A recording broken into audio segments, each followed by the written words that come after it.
Bonjour à toutes et à tous, bienvenue dans Art et Marché, votre émission hebdomadaire consacrée au marché de l'art, édition Week-end. En début d'émission, nous sommes allés chez Sotheby's qui dévoile un nouvel espace de vente à prix fixe pensé par la reine des concept stores, Sarah Handelman. Un tournant luxe de plus en plus assumé par la maison de vente aux enchères. Et puis pour l'interview de la semaine, nous nous intéressons au secteur des métiers d'art et son poids économique en France. Une enquête inédite a été réalisée démontrant son dynamisme. Fanny Dantez, responsable ressources intelligentes économique à l'Institut des savoir-faire français, sera notre invitée. Merci à toutes et tous qui nous rejoignez. Tout de suite, c'est Art et Marché, édition Week-end. Un concept store pensé par la spécialiste Sarah Handelman a ouvert au sein des nouveaux locaux de Sotheby's, rue Saint-Honoré dans le 8e arrondissement de Paris. Nous avons échangé avec la directrice générale de Sotheby's France sur ce nouveau tournant luxe que prend la maison de vente aux enchères.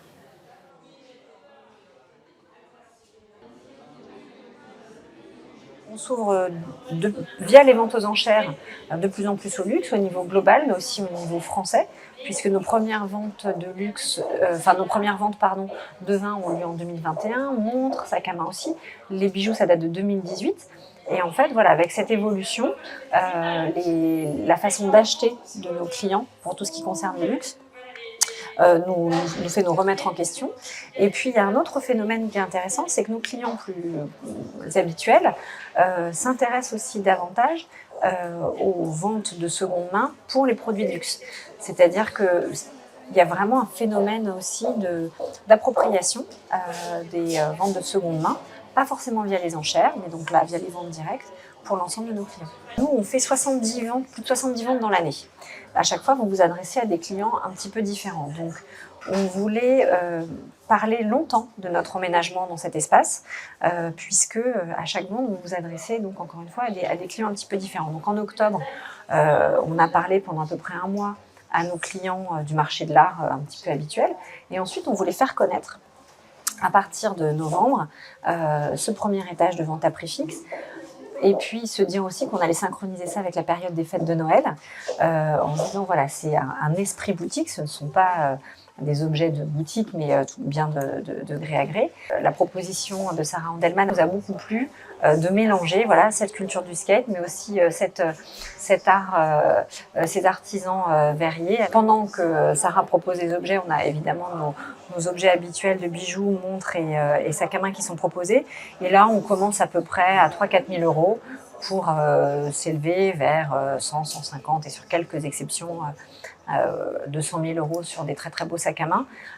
Et ce qui est intéressant, c'est que depuis le 12 octobre, on a déjà ouvert le salon, donc on appelle le salon cet espace au premier étage, de façon un petit peu plus confidentielle. Et même de façon confidentielle, on a réussi à faire pas mal de transactions autour de ces objets parce que, encore une fois, il y a une envie, il y a un appétit de certains de nos clients pour cette seconde main du luxe. Il était question de présenter la sélection vente privée et rapidement j'ai pensé au skateboard parce que je trouve qu'il faut présenter ces objets d'une façon un peu moins conventionnelle et donc il y a ce livre Skateboard Culture qui vient de sortir qui raconte vraiment l'histoire du skateboard sous plusieurs angles et on a présenté des planches historiques de des années 80 aujourd'hui, croisées avec la sélection vente privée. Et de là, on a complété avec des artistes autour du skateboard, comme Raphaël Zarquin, comme The Skate Room, qui fait les collaborations avec des artistes. Et bon, à l'approche des fêtes de fin d'année, on a pensé aussi une petite table cadeau pour venir chercher un petit cadeau avec pas mal d'objets inédits nulle part ailleurs sur Paris.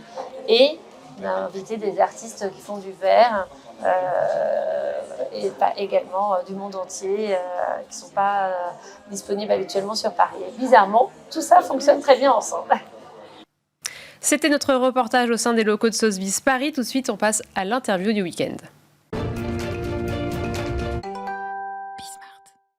Une enquête inédite a été réalisée sur le secteur des métiers d'art, alors qu'il n'y avait que très peu de données économiques jusqu'à présent sur le secteur. Fanny Dantez, qui est responsable ressources intelligence économique à l'Institut des savoir-faire français, est notre invitée pour en parler. Merci beaucoup d'être avec nous. Merci à vous de me recevoir.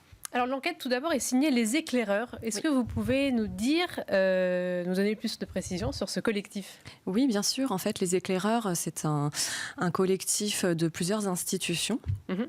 Donc au départ, c'est une initiative qui a été lancée à l'initiative de l'Institut pour les savoir-faire français, qui a pu démarrer grâce au soutien de la Fondation Bettencourt-Schweller. Et on s'est adjoint assez rapidement la compétence d'exercice spécifique en fait pour tout le volet traitement analyse de données. D'accord. Et suite à cette phase de lancement, d'autres partenaires nous ont rejoints, notamment le ministère de la Culture, qui traite les métiers d'art sur les volets création artistique et les métiers de la restauration du patrimoine. Le comité Colbert, qui donc regroupe les maisons de luxe et des institutions culturelles, ainsi que le fonds de dotation Terre et Fils, qui a un axe sur les entreprises, le développement territorial des entreprises et des savoir-faire. Et donc le chiffre clé de l'enquête qui ressort en premier, c'est que le secteur génère 68 milliards d'euros de chiffre d'affaires. Oui. Donc ça, c'est un poids économique considérable. Oui. Vous vous attendez à ce que ce soit aussi élevé? On ne s'attendait pas forcément à ce montant-là. Mais c'est vrai que nous, on travaille beaucoup sur le sujet depuis plusieurs années. C'est vrai qu'il n'y avait pas aujourd'hui de chiffres qui faisaient l'unanimité, qui circulaient et qui étaient partagés par tous. Et on avait un petit peu un angle mort sur ce sujet qu'il fallait éclaircir. Et donc, nous, on sait que ce sont des entreprises qui sont très actives en France. Et donc, c'est vrai qu'on s'attendait peut-être pas à 68 milliards, mais on savait que c'était un poids qui allait être quand même conséquent. Et en quoi c'est important de chiffrer tout ça et de se rendre compte de tous ces chiffres? Eh ben, en fait, c'est toujours un peu une difficulté quand on veut mener des actions en faveur de ces métiers-là. C'est qu'on est souvent confronté à des demandes des financeurs publics ou privés qui aimeraient savoir ce que ça représente en termes de poids économique, de combien d'entreprises on parle, de combien de salariés, quel est le chiffre d'affaires.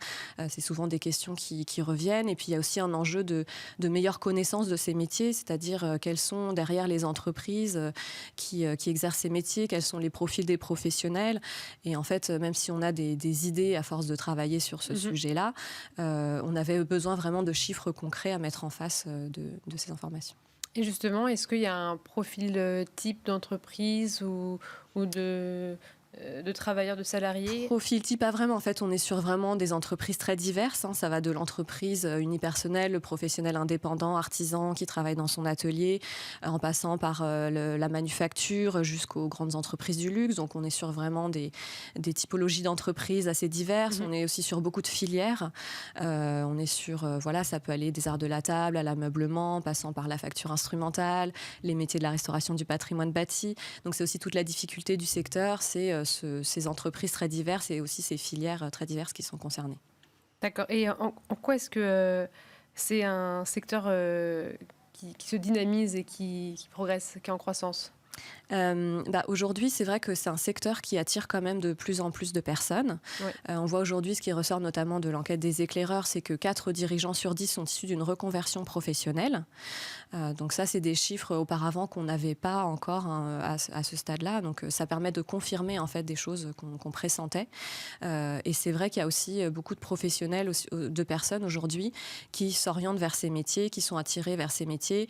C'est en partie aussi grâce au travail de valorisation que font beaucoup d'acteurs, et notamment les éclaireurs, mais aussi beaucoup d'autres acteurs du secteur, pour mieux valoriser ces métiers. Et aujourd'hui, on attire un public assez divers vers ces métiers. En termes de chiffres clés, donc on a dit le chiffre d'affaires. Oui. En termes de nombre d'entreprises Oui. Alors, ce qui ressort de l'enquête, c'est qu'on est à 234 000 entreprises aujourd'hui en France et 500 000 actifs, c'est-à-dire que ça comprend les indépendants, les chefs d'entreprise, les salariés. Donc, parmi les 500 000 actifs, on a 280 000 salariés. Et c'est vrai que ce qui est intéressant aussi, c'est que vous donniez quelques comparaisons avec d'autres secteurs. Est-ce que vous...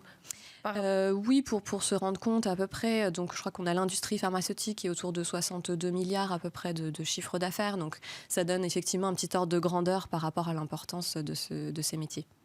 Et aussi, vous aviez un point intéressant, c'était par rapport au maillage territorial. Ça, pour le coup, je pense que c'est pas donné à tous les secteurs d'être aussi présents sur toute la France. Les métiers d'art sont vraiment dans les territoires, sur tout le territoire français. Aujourd'hui, on a 8 entreprises sur 10 qui sont dans les territoires, donc hors d'Île-de-France, et 80% des salariés. Donc, ce sont vraiment des entreprises qui sont réparties sur tout le territoire et parfois même en zone rurale, qui dynamisent vraiment des territoires, même ruraux. Et vous avez parlé tout à l'heure de reconversion. Qu'est-ce qui est facteur justement d'évolution de ce secteur qui peut attirer et qui va permettre justement, vous parlez de cette croissance, etc., ces personnes qui se reconvertissent, qu'est-ce qui va attirer en fait pour toutes ces personnes-là qui se reconvertissent? Pourquoi est-ce qu'ils vont s'investir en fait de plus en plus? Je pense qu'il y a un intérêt pour ces métiers qui sont des métiers, on parle des métiers qui font sens aujourd'hui, des métiers dans lesquels on se retrouve, de personnes qui sont parfois un peu déçues d'une première carrière professionnelle et qui cherchent des métiers qui ont du sens. On est sur des métiers qui sont très humains, il y a beaucoup de contacts humains, c'est le savoir-faire est maîtrisé par des hommes et des femmes, donc il y a cette dimension-là, la dimension aussi très proche souvent des clients, puisqu'on a beaucoup une clientèle aussi de particuliers, pas uniquement, mais en grande partie. Et voilà, ce sont des métiers qui attirent pour ça. Et je pense que l'enjeu aussi de cette étude et des éclaireurs était de pouvoir prouver que ce sont aussi des métiers qui comptent sur le plan économique. Parce qu'aujourd'hui, on a encore une petite défiance aussi de jeunes, notamment, qui s'orientent vers ces métiers et qui ont peur de ne pas pouvoir gagner leur vie correctement, etc. Et donc là, l'idée, c'est de montrer quand même qu'on est sur un poids important de ces métiers en France et qu'il y a des débouchés, il y a aussi des recrutements. Voilà, donc c'est un secteur qui est dynamique. Et est-ce qu'il y a des prochaines étapes? Est-ce qu'il y a des priorités pour les prochaines années pour permettre plus de croissance, plus d'évolution? Alors, il y a un grand enjeu, et c'est ce qui est ressorti aussi un petit peu de l'enquête des éclaireurs, c'est aujourd'hui en termes de transmission des savoir-faire, puisqu'on est sur des métiers qui sont parfois assez rares, pour lesquels il n'existe pas plus de formation diplômante ou certifiante. Ce qui ressort d'ailleurs de l'enquête des éclaireurs, c'est que 39% des chefs d'entreprise déclarent qu'il y a au moins un métier dans leur entreprise qui n'est pas reconnu par un diplôme ou une certification. Et donc, il y a tout l'enjeu d'arriver à transmettre ces métiers aux futures générations, avec aussi la pyramide des âges de professionnels qui vieillissent, et donc il faut transmettre aux jeunes générations. Donc il y a eu aussi quelques points d'alerte qui sont ressortis de cette enquête en disant que il y a peut-être des choses à faire un peu spécifiques pour ces métiers-là qui ont des problématiques et qui sont particuliers. Eh bien, merci beaucoup Fanny Dantès. Je rappelle que vous êtes responsable ressources intelligence économique à l'Institut des savoir-faire français. Merci à vous. Et merci à vous toutes et tous qui nous avez suivis. C'était Art et Marché, édition Week-end.